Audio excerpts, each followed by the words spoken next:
Welcome, fellow Kiwanians and guests on this rainy day. Of course, what do they say, Sherry? April showers bring, I know it's not April, but April showers bring May flowers. Woohoo! All right. Just want to send our thoughts and well wishes to Pegram Johnson, who had hernia surgery on Tuesday. John has a card we're going to pass around. So when it gets to you, please keep it moving so we can all sign it. Our invocation today is going to be done by David Perry on Zoom. Thank you. Good afternoon, everyone. The invocation today is a poem of thanks here on the 4th day of spring and the first club meeting of spring 2022. It's called For Flowers That Bloom by Ralph Waldo Emerson. For flowers that bloom about our feet, for tender grass so fresh, so sweet, for song of bird and hum of bee, for all things fair we hear or see, Father in heaven, we thank thee. For blue of stream and blue of sky, for pleasant shade of branches high, for fragrant air and cooling breeze, for beauty of the blooming trees, Father in heaven, we thank thee. Amen. Amen. Thank you. Our song leader today is Bill Bestwich.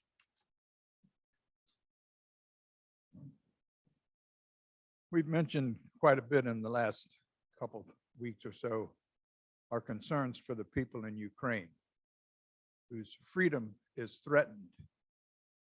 The freedom to elect their own government, the freedom to determine their own relationship with other countries. We take that so much for granted. So I've asked Judy today if we can sing My Country 'Tis of Thee. And when we get to that last line, let's really let freedom ring.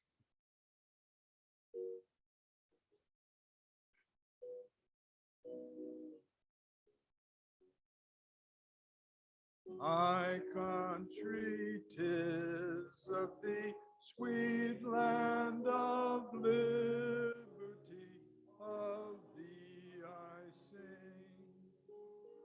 Land where my fathers died, land of the pilgrim's pride, from every mountainside, let freedom ring. Thank you, Bill. Lois is going to do our Pledge of Allegiance.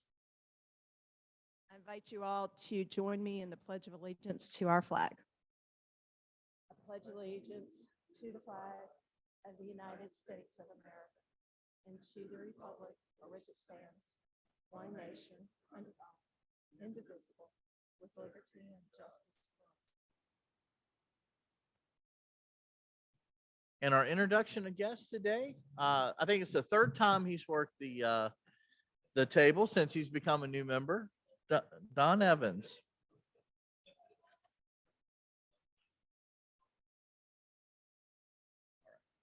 Good afternoon, fellow Kiwanians and guests of Kiwanians. I will introduce our 2 esteemed guests today. And when I call your name, please stand up with your sponsor. Okay. First, I'd like to introduce Mr. Baraka Kasanga. And his sponsor is Mr. Bill Bestwich. All right. Welcome. Thanks for being here. And then Mr. Ron Butler. And his sponsor is Eric Danielson. Please stand. And let's give everybody a warm welcome. All right. All right. You may be seated. Thank you. There you go. Thank you. Thank you, Don. Well, we've got a bunch of announcements today. I think Steve McGraw had one from the table here.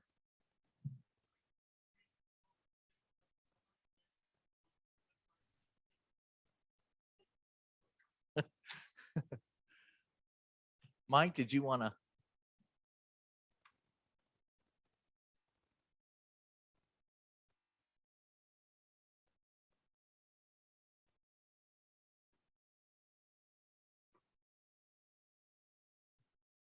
Thanks, President Clark. Mike McAvoy, and here once again on the Blue Ridge Marathon volunteering. You guys have done a great job. We just need 3 more to kind of fulfill our quota, but I need 2 marshals. And marshals, you essentially direct traffic along the route. Don Witt signed up to be a marshal, so Don, thank you. And it's actually a pretty fun job. You get to see all the runners go by and basically just keep some traffic from running them down. So keep some cars from running them down. So a pretty good job. We filled up all the spots for the aid station, and Bill's agreed to be our captain for that. He told me that was a promotion for him. So he was a staff sergeant in the military. So now he's gonna be captain at the aid station. So thanks for everybody volunteering there. Again, it's April 16th. You can find the link to it on our website under calendar. Look on April 16th on the calendar on the website. You can find the link right there to sign up. And I just need 3 more volunteers. But really, 2 of those, if you could sign up to be a marshal, that would be really helpful. Thanks. Thank you, Mike. Let's hear about how those horses are doing.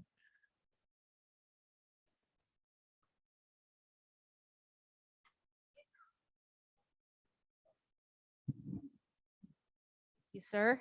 Hey, everybody. So, in case you didn't already know, it's nasty weather outside. It's been raining. Temperature's not exactly warm, so everybody's going to be getting a little bit muddy as they're going around the track. But the good news is that it's going to dry up. Temperatures are going to be a little bit cooler. It's even going to get down into the 30s at night. So we encourage you to make sure that your horses are washed off and dried and put their little coats on them as they're out in the pasture. But this is an opportunity to cool down, step back, and decide what it is you're going to be doing next week to bring in some more money for KPAD.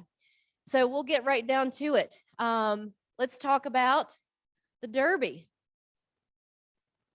So what thoroughbred came out hard and fast this week? Odds on favorites. Well done. Well done. And our single rider that took over the track, Roop. Yeah, Roop. And we're going to talk about totals in just a minute. So if we'll slide forward. So who feels like they're going back to the barn? Those sway back horses. Poor little maple stirrups. Uh-oh. Forward, please. So we're going to take a look at our track. And these are our totals. So this is pretty exciting. You can see over in the bottom right-hand corner, we are now at $25,495. Yes. And as we look at our horses coming around the track, you'll notice that there are a lot of really super close numbers. Yes. All right. I know it's a little bit hard to see from up there, but let me say one thing about odds on favorite. And this is what I love about this competition. They were in last place last week, and now they're in first place. That's what happens. That's why this is so much fun. And if you guys can see the top 2 spots, Secretariat. Woo! Go Secretariat. That's our team. Can you tell? They are at 35.35 and odds on favorite 3,500. $35 difference between first and second place.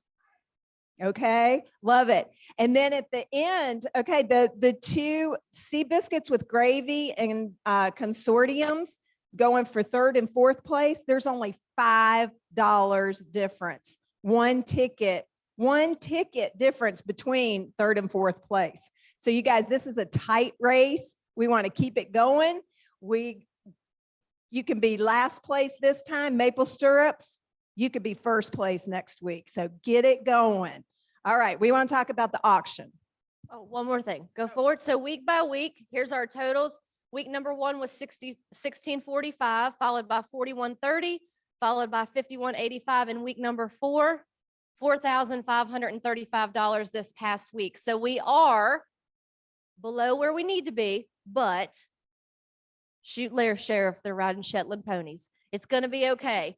The team competition is close. Odds on favorite had a huge week, $1,000 from Roop, followed by $500 from Mike Lee, followed by another $300 from Jim. So as you can see, that team was like tearing up the track. So what does that mean? We have $34,505 left. 5, 6, 7, 8, and 5 weeks to do it. Totally doable. It's going to happen. To the auction we go. All right. And those totals do not include the auction. And like I keep going back, last year, Betsy Bohannon was nowhere in the standings at all and ended up on top because of her auction contributions. So you guys start looking around your house, start going to your favorite restaurants, asking for gift cards, asking for donations. Emily has done a great job with local jewelers and asking, we can put a reserve so that there's a minimum bid on certain things too. So the auction brings in a lot of money and we really need your help on that. When you have auction items, you keep them, but you send us pictures and descriptions of what it is so that we can put it on the website and we can give you more information on that moving forward. Okay. And lastly, we have, I know that people are spread out all over Roanoke, Salem City, County, and Botetourt. So when it comes in to getting your tickets turned in, by 3 p.m. on Tuesday, if you need help doing that, you can call Lois, you can call Clark, or you can call Ben and say, hey, this is where I am. I've got a whole lot of money. I need to get it turned in. Someone will help you get that money turned in. So don't feel like you have to drive all over town at the very last minute. The resources are there and everybody is happy to help you get that money turned in. And of course, anything turned in after 3 p.m. will just go to the following week. So money's still money. We'll take it whenever we can get it because we love pancakes. And turn it in here and get more tickets here. And everyone sell tickets every single day of your life. That is all. That is all. Thanks, guys. Thank you. Well, you heard it. Every day of our lives, we're selling tickets. So on that note, let's bring in Jean.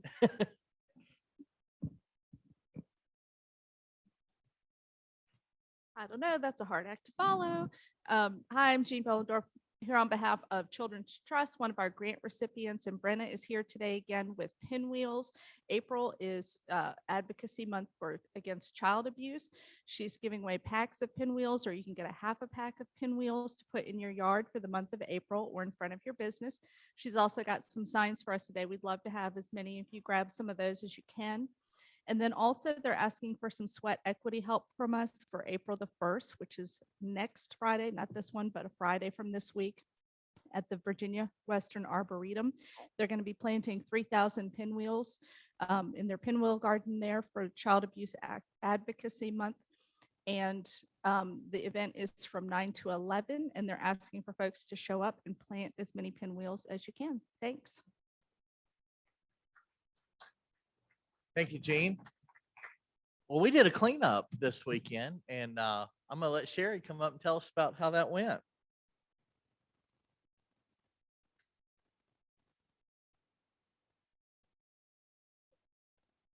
Right. Every day of your life, our new slogan, right? Make a difference every day of your life. And oh yeah, Derby, talk Derby, right? Okay. So on Saturday, we did make a difference on that day. And 34 of us congregated in the Northwest Roanoke area and put on the Clean Valley Council safety vest, got their grabbers, and we grabbed up the litter and filled 22 bags of trash. Folks who came out, Joe Lemmer, Aaron and Eric Walker brought us juice. Doug Dow. This was a group from Shiloh Baptist Church who came. Tom Miller, John Ewart, Jim Randalls, Joe Gaither, Clark Goodman, our own president, Don Witt, our lieutenant governor, never too good to clean up trash, Rupert Cutler, Jeffrey, Diane Chitwood, Leslie Weaver, Chris Stutzman, Cynthia Gray, Bruce Swanson, and Julie. Jessie Kaufman and her kids came out. Ken Briggs and the Action Club. Ken brought a group who did themselves proud. John Pendleton, Guy Bird, Ryan LaFontaine, brand new member, jumped right in there. Frank Rogan, Dave Bowers, Mark Lucht, and Traquan Farmer from Clean Valley Council. They were wonderful partners. Thank you, everyone. You really made an amazing difference. There was a tragic amount of trash to pick up, and now we've sprung into action and cleaned up our valley. So it's much, much improved. Thank you all so much.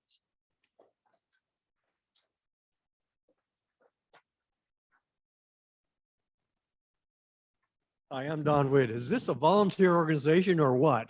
Man, and if you look on your table, there's plenty of other opportunities to volunteer. And that's one of the things that I want to bring to your attention.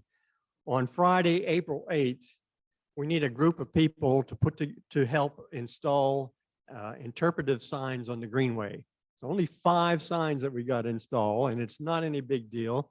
We got to mix some concrete. We got to straighten out and make sure that the sign is straight, and that's pretty much it. So the city is doing all the other work. Andy, you have a question? I want to get your names and contact information, and I'll tell you exactly. We haven't decided exactly when. Probably Bennington is where we'll start. But if I can get if you can sign up, give me your contact information. I'll get back to you as exactly where we're going to meet. And please join me. Oh, yeah, thank you. It's 9 o'clock. We'll probably finish up by 12 o'clock at least, at the most. All right, thank you.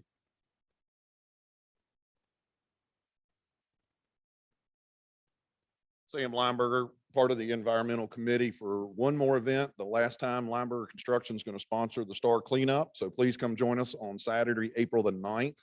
What I put on your table is wrong. I put the 6th. I still have helmet head from being at the racetrack the last 2 days, so I apologize. But please come out and join us. We're going to have a lot of fun. We'll start registration at 8:30. We'll try to pick up trash from 9 to about 10:30. Based on last year, we didn't really find a whole lot of trash, which is certainly a tribute to the city and the way they maintain it, as well as the guests that go up there and use the park. So we need a couple volunteers to polish the Star before we auction it off again.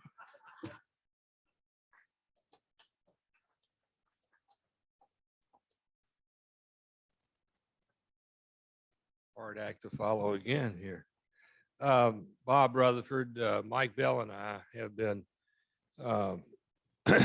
the lead people on the Kids Fishing Day for several years, and we've had a 2-year hiatus because of the COVID, but we're going to do it again this April 30th at 8:30 roughly at the Hope Tree Family Services Pond in Salem, which is on the way to Hanging Rock Golf Club if nobody knows exactly where to go. The sign-up sheets are on your table, and it lists in the middle the different options. So not everybody has to clean fish or catch fish or deal with the fish, because we have a lot of other things that we need done. And the other thing, I've already had a number of people sign up. I just met Don Evans, who's a new member, and he's going to bring his 2 sons. So, feel welcome to bring your children, grandchildren, anybody who knows how to fish to help, because we mostly need volunteers to be the fishing guides. You may ask about normally it's called Kids Fishing Day, sponsored by Orvis. I have not heard back from them, and I think the COVID situation is kind of throwing them for a loop as to whether they're going to sponsor or not. But John assures me we've got enough money to pay for the fish. And the other thing is this, hopefully Walter Vance is watching on TV, but I mean on the Zoom, but we definitely need Walter Vance. He's our big main source of catching fish, and JC Taylor always brings a bunch of people to help. So be sure and look that over and sign up as soon as you can. Thank you.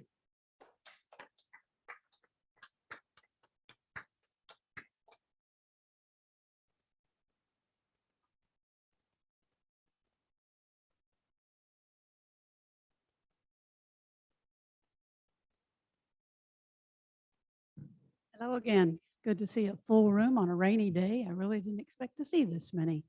I just want to remind you again about our prayer breakfast. And as I said before, and I'm sure Tom said last week, if ever a world needed prayer, it's now.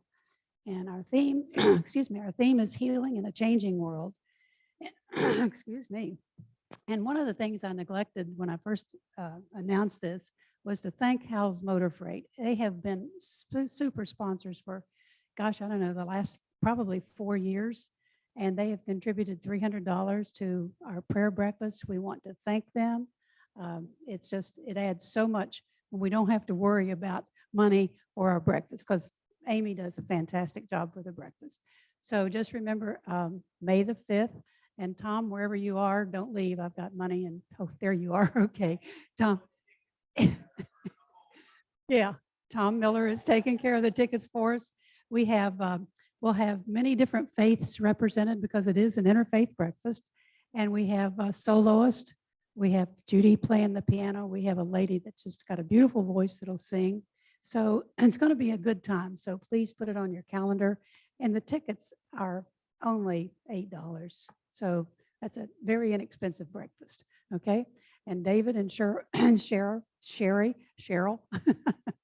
are our co-chairs, and you can also see them if you need tickets. Okay. Thank you. Thank you to all the folks on our announcements. So I know Gene does a wonderful job on our newsletter and putting all this information in, but does anybody else have an idea of where we can find all these events? Our new website. So yeah, all these are listed on the calendar on our new website. So how many, show of hands, how many people have been on the website? Every day of your life. No, if you haven't checked out the website, you really should. It looks fantastic. So,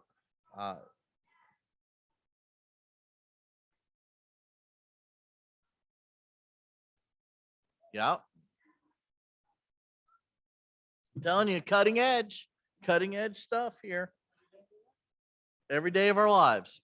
So, we have plenty of time for brag bucks. So anybody, please come on up. We got some sports stuff going on. Got some prom stuff going on. The floor is yours.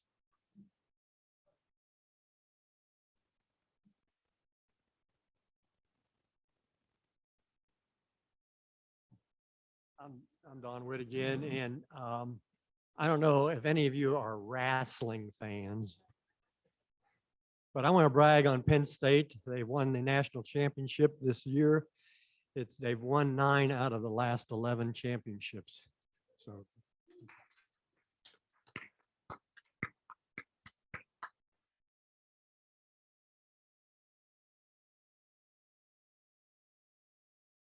I'm Ken Briggs. I had a wonderful experience on Saturday picking up trash over the playground. But the beauty of the thing is Sherry Hartman baked muffins for us, and she brought ham biscuits for us.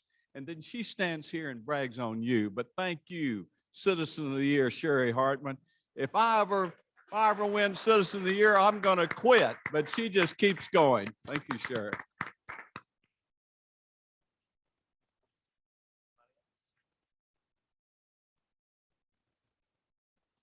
All right. Well, that gives us a little more time for our program today. Our program is going to be Baraka Kasango with Valeta Language Network, and it's going to be introduced by Bill Bestbitch. And if I butchered that, I apologize. I'll turn it over to Bill. I think he told me it's Valencia. I remember. How about that?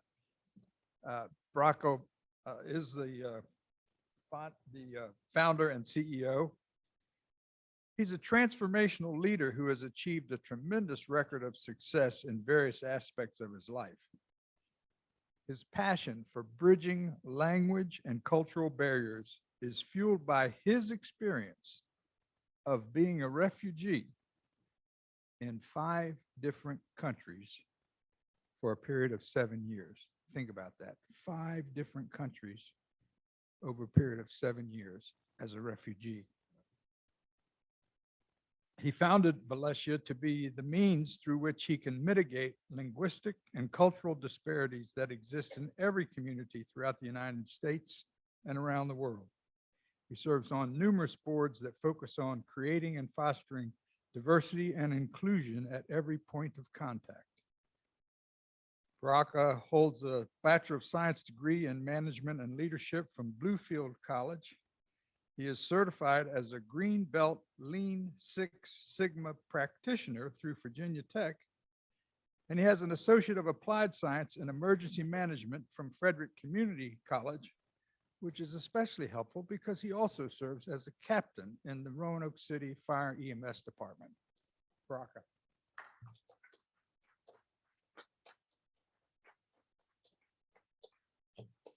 Which technically means that Bill Bestpitch is my boss. So I have to be at my best behavior while he's here, at least for the short term that he's still on the council, right? Friends, I appreciate the opportunity and privilege to be here with you today. It's humbling for me to stand before you and try to tell you a little bit of my journey. There are so many others that would only dream of this. And when I say this, I'm referring to the freedom that me standing here appreciate. As we speak, and of course, the program started with acknowledgement of what our brothers and sisters in Ukraine are going through right now. Well, for me, it's borderline a trigger for PTSD, because my family lived through those exact same dilemmas that they're experiencing right now, and all of the adversity that surrounds warfare. I'm originally from Rwanda, Africa. And you friends, no doubt, remember the turmoil that we experienced in '94 through the genocide that took place there. And much like the world is now watching Ukraine go through this, nearly 1 million people in Rwanda were slaughtered as the world watched. So you can imagine for many like me, as we now see the Ukrainians going through that, certainly our hearts ache for them as well. But of course, mine is not a sad story. At least I don't mean to have you feel any pity for me. I'm truly blessed in every aspect I can imagine, and I'm thankful to be here now in your company. My family arrived here in the United States in 2001, and for us, it was like heaven on earth. People here talk about, how difficult things are getting, and there's a measure of truth in that, by the way. Life seems to be getting harder and harder for the average family.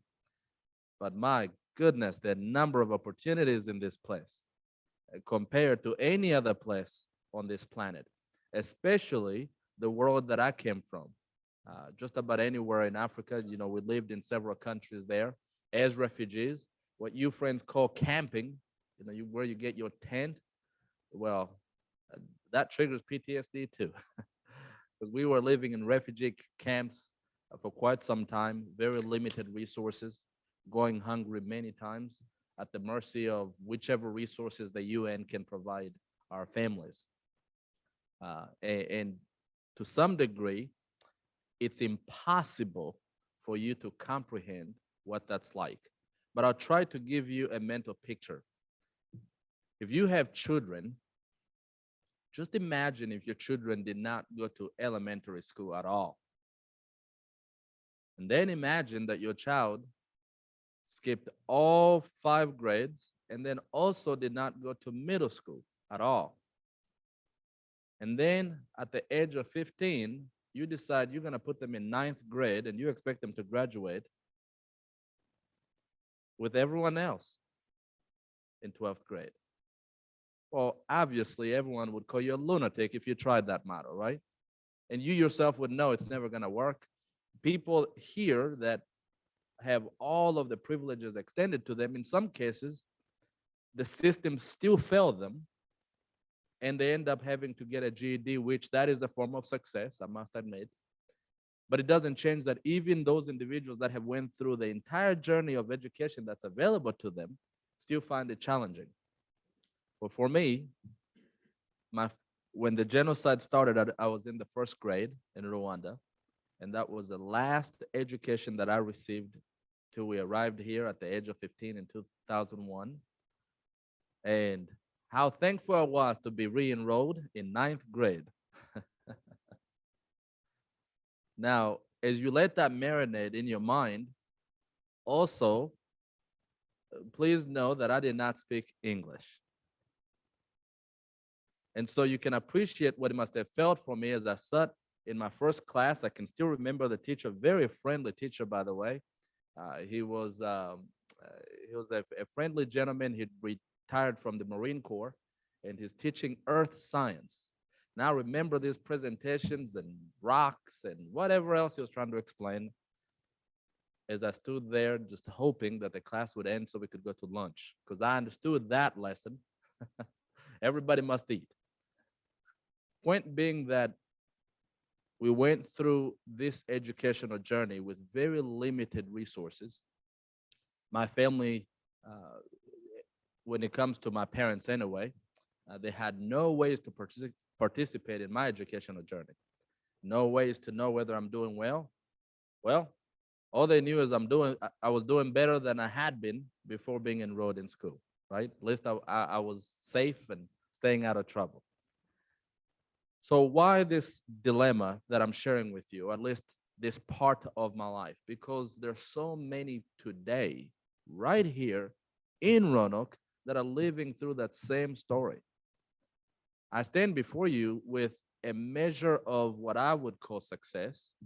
Success is an elusive expression, because depending how you define it, that would be success for you.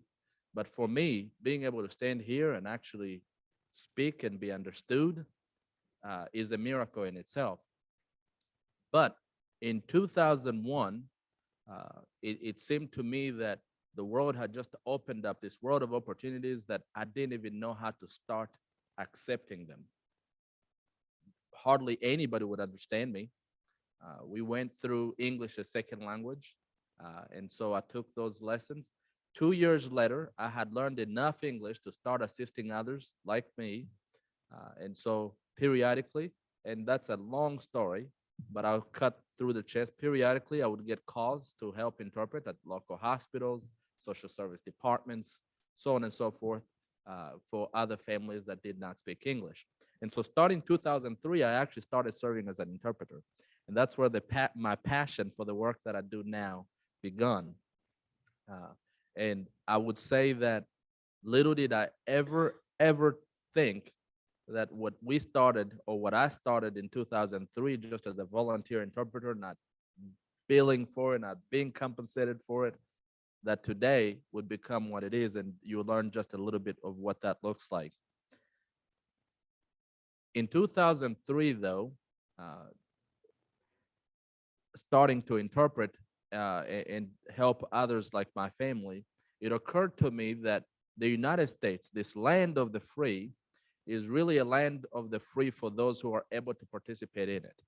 And many of us are left behind, not because we're not capable, but because there are systemic barriers. Now, I am probably preaching to a choir. The fact that you friends are volunteering to do the kind of work you're doing says you just got big hearts.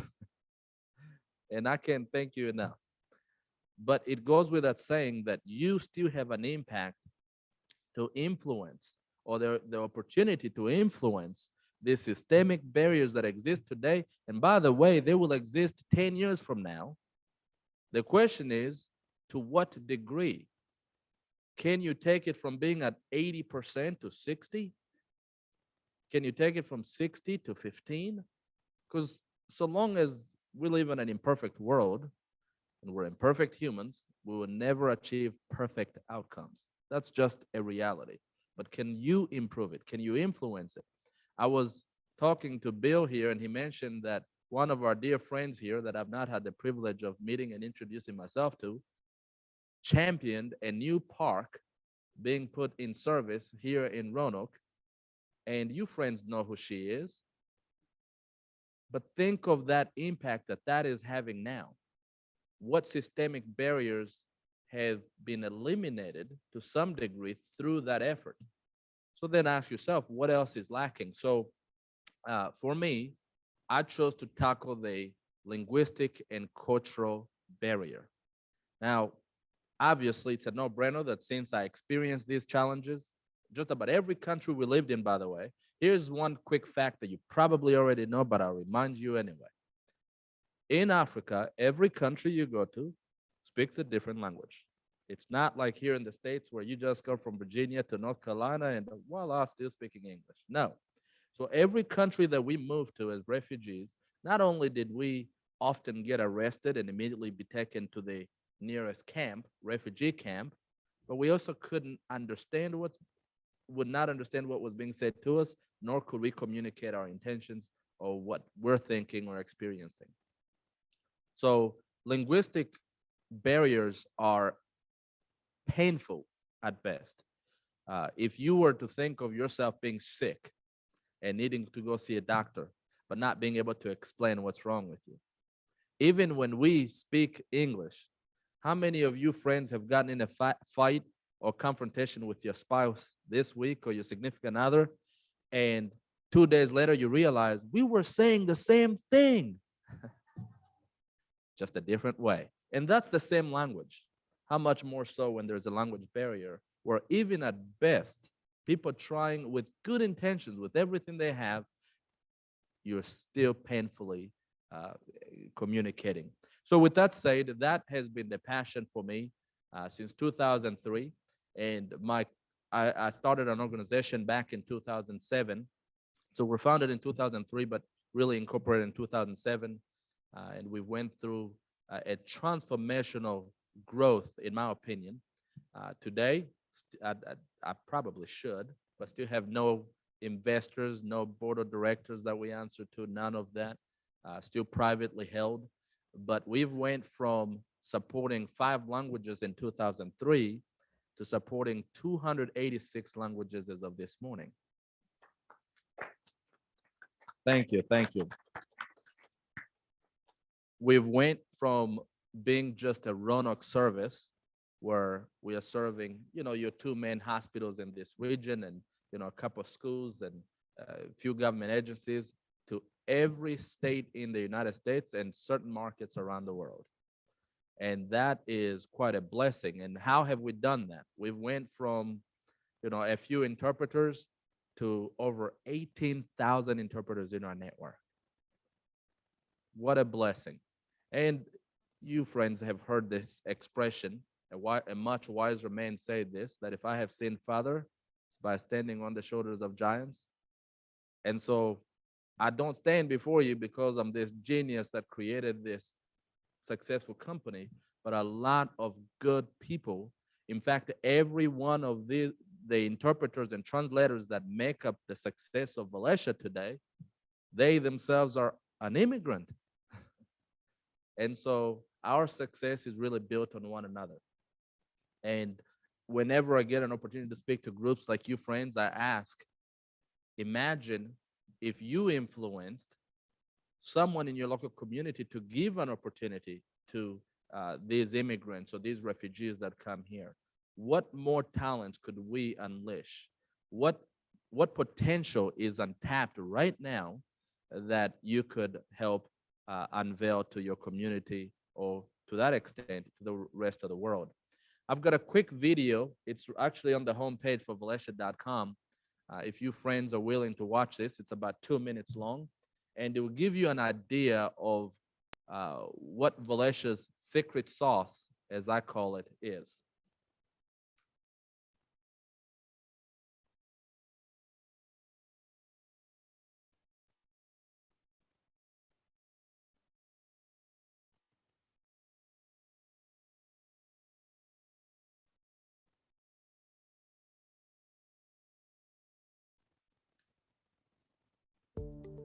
Your organization is committed to serving people from all walks of life, especially the most vulnerable populations.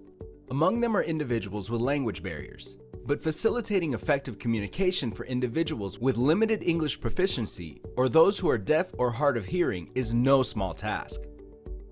In addition to supporting the ever-growing number of languages your organization encounters, You also have to meet compliance requirements and be able to demonstrate that your language access plan is keeping up with the best practices for your industry. For most organizations, this means providing language interpretation and translation services to all individuals who present with language barriers at no cost to them. If not managed well, your language access plan can render a serious blow to your organization's budget. And that's where Valencia comes in, with a guarantee of a 25 to 50% cost reduction in your language access program. The secret sauce is our proprietary technology, a cloud-based platform that has revolutionized the language industry, providing the most advanced interpreter management system and translation workflow solutions. Simply put, Valencia's technology, coupled with our vast network of more than 18,000 professional linguists, can seamlessly bridge your organization's language barriers, whether you have one location or a network of facilities throughout the country or around the world. So, are you frustrated by the processes, costs, or quality of your current language access plan or lack thereof? Contact Valencia Language Network, an ecosystem of linguistic and cultural resources that will help you increase your business efficiency, empowering you to serve a more diverse client population to a higher standard with less effort, ultimately driving down costs while increasing your profits.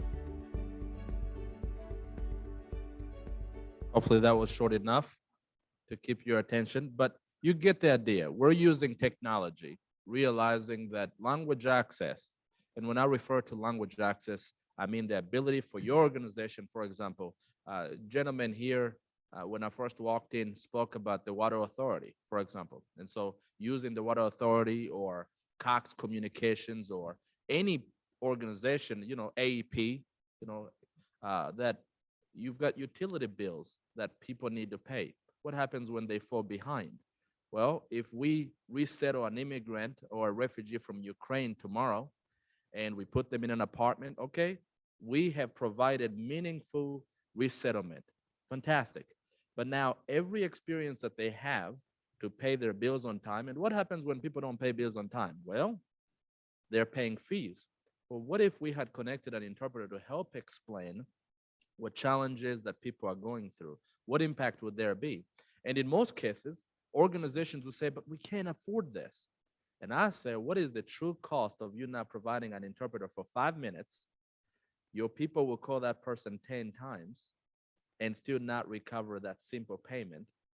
And so when you actually look through, and that's why I went through the Lean Six Sigma training. I don't know if you friends know much about lean processes, but if you look in a clearly defined framework where you have everything measurable, the cost of not providing language support is actually far greater than when interpreters are provided. And guess what?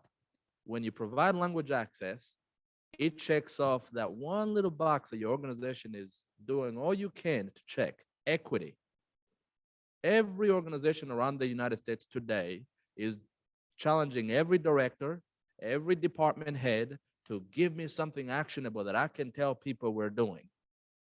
Well, that's what Valencia is doing to help organizations foster more equitable communication frameworks, whether it's phones, whether it's emails, whether it's written communications that are going out in your brochures. How equitable are they?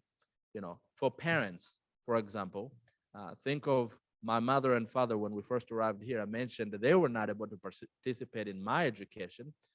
Now we have what we call a bi-directional language access program, which makes it to where if Bill has a young child that is in school and that child clearly speaks English, but Bill only speaks Arabic, well, how would he call the teacher to say, little John is not coming to school today because he's sick? The bi-directional language access program that we've now been able to put in place allows Bill to call, connect to an Arabic interpreter first, and then that interpreter will conference them in with a school of their choice or with a contact that they're trying to reach. And that is empowering families, whether it's in education or healthcare. Maybe somebody just wants to ask the doctor, how many times do I take this pill? Whatever it is that they need to clarify with their primary care physicians, they can now do that because they can initiate those calls. So we're using technology to really bridge these language disparities. And again, it's a no-brainer that my passion is connected to my own life experiences. So that's one way that Valencia is impacting our communities. We serve a lot of organizations in this region and of course in the state of Virginia. I always feel like so long as there is one family that is still struggling to communicate, we're not done. And so we've partnered with a number of nonprofit organizations and we're always open. We actually provide a lot of grants that will cover cost to nonprofits that cannot afford it. And so that's one way. The second way that Valencia is striving to make an impact is with regard to how we actually grow. So I'll give you a quick, short story of my silly growth plan about 10 years ago. We went around and we opened offices in Virginia, in North Carolina, and I remember we had an office in Chicago, we had an office in California. So we went around and opened a few offices trying to compete locally. But what we realized is I can't afford it. These office buildings were super expensive, and just the cost to open an office and hire people there, it's like I'm gonna go out of business before we even have a strategy where we would have an office in every state. So we changed it to a different model. And I'm gonna have another two-minute video. If you could go to LSPs and play that video there.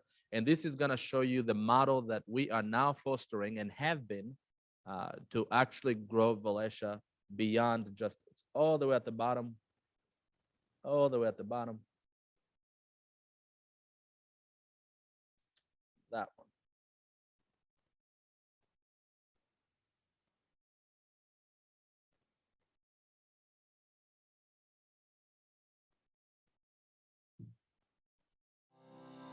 As a language service provider, you know very well the never-ending struggle to communicate the value of your services to your clients.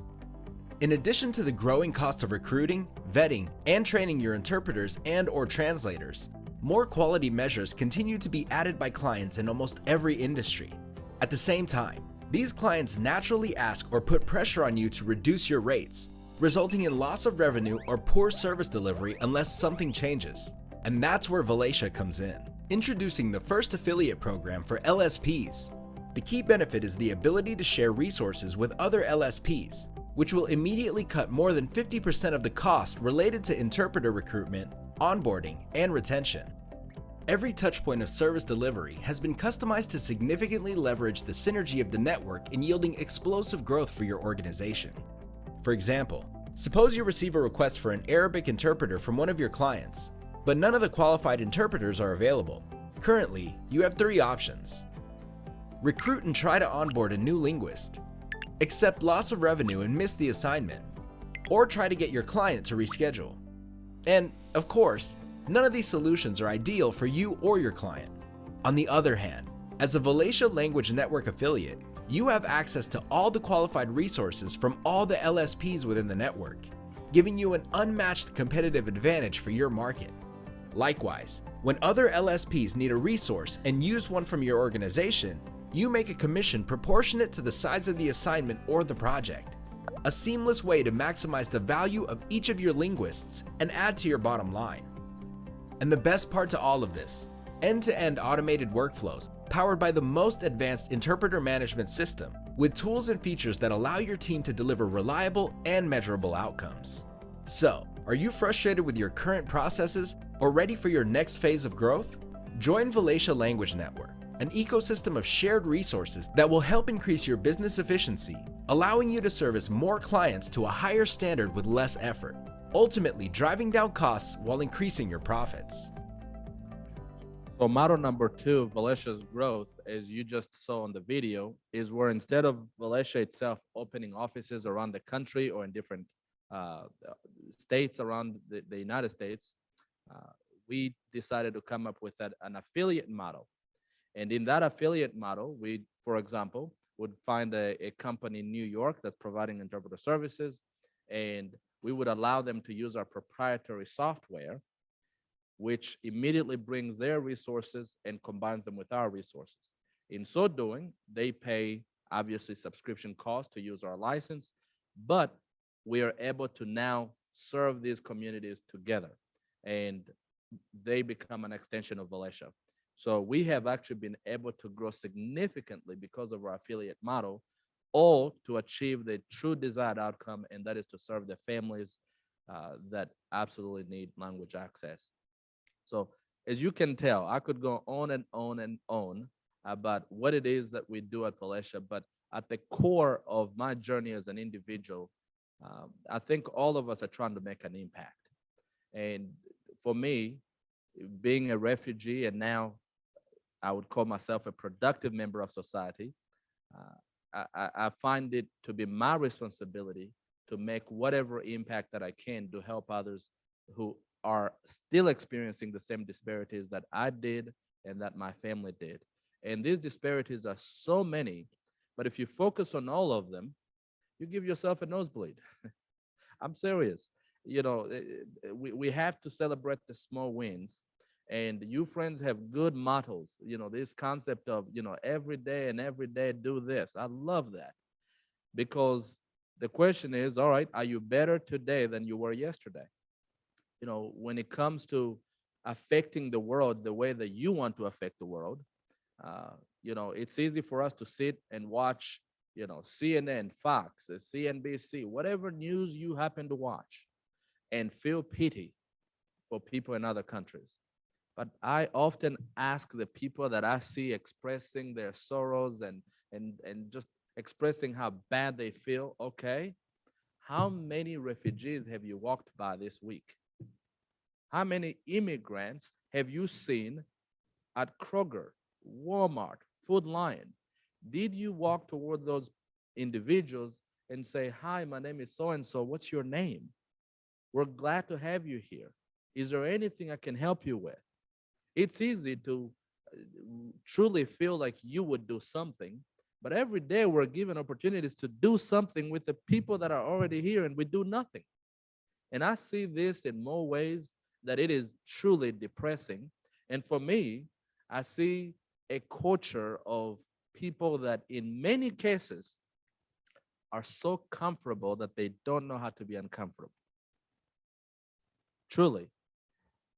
And by the way, I am not speaking to you this bluntly to rebuke. In fact, I'm simply striving to encourage you to do what's already been given to you.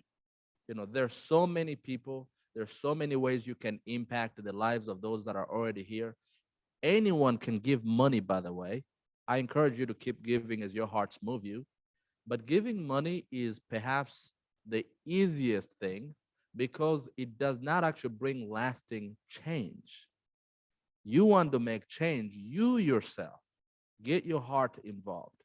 Not only will you give money, but you will influence someone else to do something else. And so I would ask that if we are in this for every day and any time, then do a little bit of an inventory to what did you do this week, or maybe yesterday, or maybe today, not as a unanimous vote with another group, but you as a person, you as a family, to improve equity. Because equity requires all of our systems to work together. You as a person may be very inclusive, and I have a number of friends that will go out of their way to tell me how accepting they are of me. Thank you. But if you work in a system that does not accept me, it doesn't change that you yourself do. You have the power to influence that system. And so did you try this week? Again, as much as I say this, we must pace ourselves, which is why I usually focus on just one act. If you just made a goal, whether it's one act once a day or one act once a week, and track your progress, challenge your leadership team to not just express on their brochures and their websites of what all these commitments are, but okay, what's the last time we measured these commitments? What's the last time that we said something needs to be improved and here's how we're going to improve it? And you friends know that to actually see the impacts that we're making, we follow the money, right? So if you look in your organization, and some organizations have budgets that are in the millions, you know, hundreds of millions. You know, I happen to work in a couple. And you ask yourself, how much money was assigned to the budget that fosters diversity, equity, and inclusion? And you realize that it's not even 1%. Is that organization truly committed despite what they said on their website or in their brochures? Now, it would be easy for us to say that, it's a big problem, and that group will never approve that. There are too many things that are already there. But you as an individual can influence one more person. And that person you influence may not have any power to change what you want to change, but they will influence someone else who might. So everything I've shared, you probably heard once or twice before.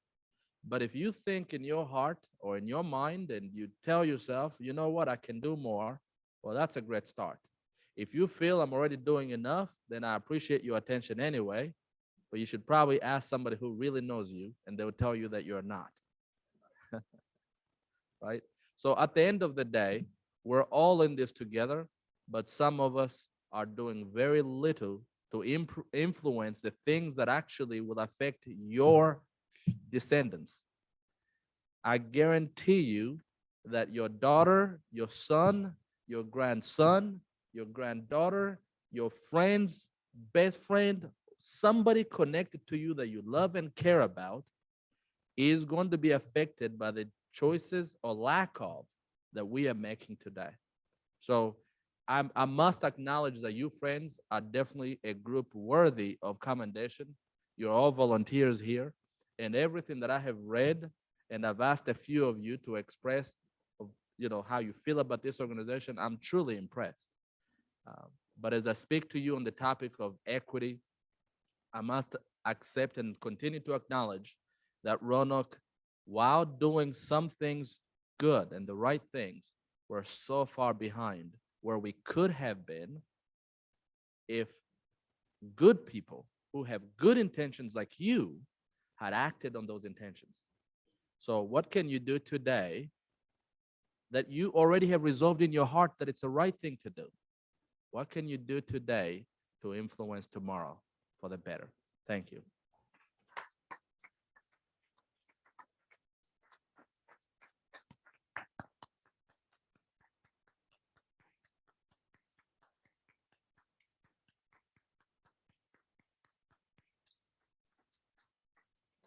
Well, Barack, thank you so much for being here. And it's not often we get standing ovations with our speakers, so that's a real testament to you.